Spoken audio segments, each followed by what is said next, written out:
4.000 años, eso es lo que cubre la primera parte de la Biblia, y casi nadie lo procesa.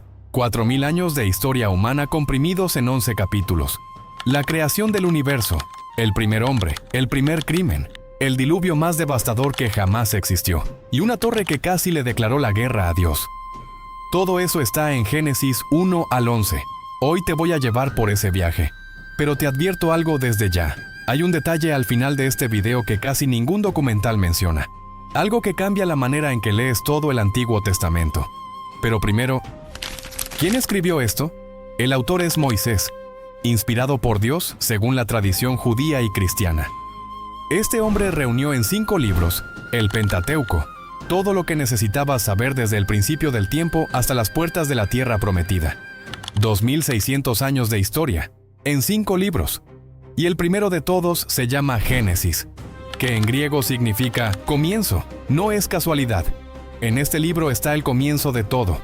El cielo, la tierra, la vida, el pecado, la familia, las naciones, la promesa de un Salvador. Todo empieza aquí. ¿Y por qué importa tanto este libro hoy? Porque toda verdad importante de la Biblia tiene su semilla en Génesis. Cada doctrina sobre Dios, sobre el hombre, sobre el pecado y la salvación, comienza aquí. El capítulo 1 es uno de los textos más debatidos de la historia humana. ¿Fueron 6 días literales de 24 horas o periodos largos de millones de años? La evidencia lingüística dice días literales. La palabra hebrea yom, cuando va acompañada de un número ordinal, siempre significa un día de 24 horas en todo el Antiguo Testamento. Moisés lo creyó así. David lo creyó así. Y la estructura misma del hebreo apunta exactamente en esa dirección. 6 días, y al séptimo, descanso. Después de 6 días de creación, Dios miró todo lo que había hecho, y declaró que era muy bueno. Entonces preparó para el hombre su primer hogar, el jardín del Edén, y plantó 2 árboles especiales. Y le dejó al hombre una decisión muy clara. Elige bien y vivirás para siempre. Elige mal, y todo cambiará. La advertencia estaba hecha. Ahora venía la prueba, y lo que viene ahora es donde todo se rompe. La caída, Génesis 3. Una serpiente, una pregunta, y todo cambió. El capítulo 3 de Génesis es quizás el más importante de toda la Biblia, porque aquí es donde el problema del ser humano comienza.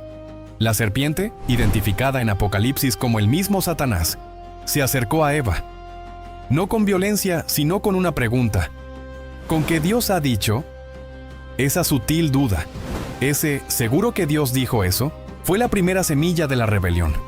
Luego vino la mentira directa. No morirán, serán como Dios. La tentación de poder, la tentación de ser más de lo que eres. Eva vio, codició, comió y dio. 4 verbos, 4 pasos, y la historia humana nunca volvió a ser la misma. Las consecuencias llegaron inmediatas. Para la serpiente, degradación. Para la mujer, dolor y sujeción. Para el hombre, trabajo duro en una tierra llena de espinas. Y para ambos, expulsión del paraíso. Pero Dios no los abandonó. En medio del juicio hizo algo increíble. Sacrificó animales para cubrirlos con pieles.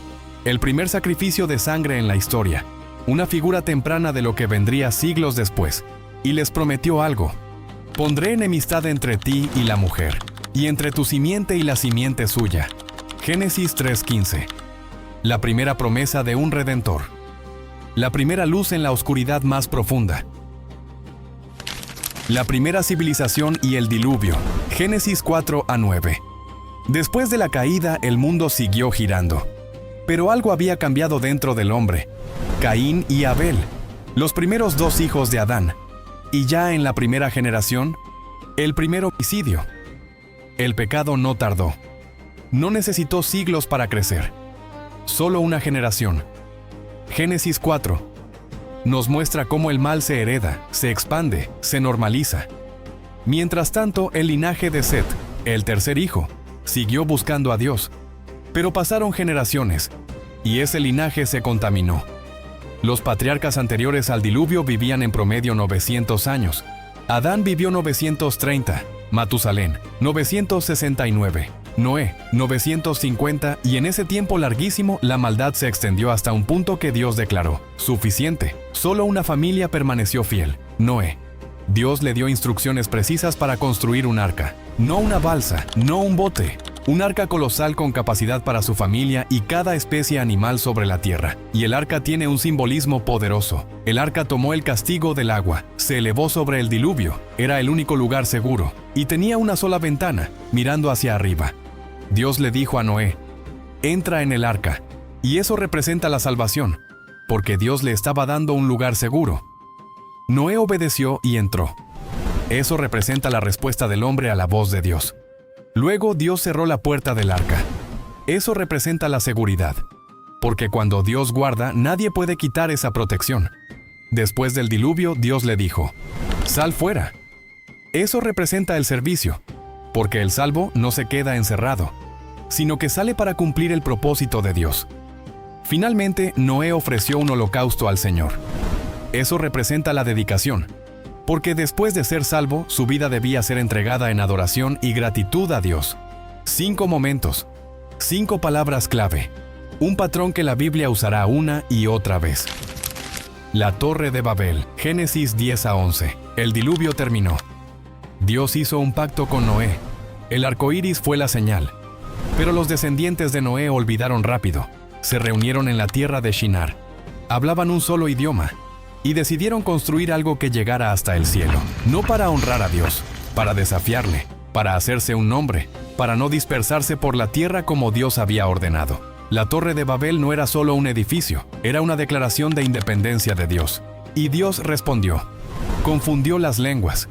De repente, nadie entendía a nadie. Y lo que ellos quisieron convertir en un monumento a la grandeza humana, se convirtió en el símbolo del castigo divino al orgullo y a la autosuficiencia. Las naciones se dispersaron. Bien, llegamos al final, y te prometí algo desde el principio.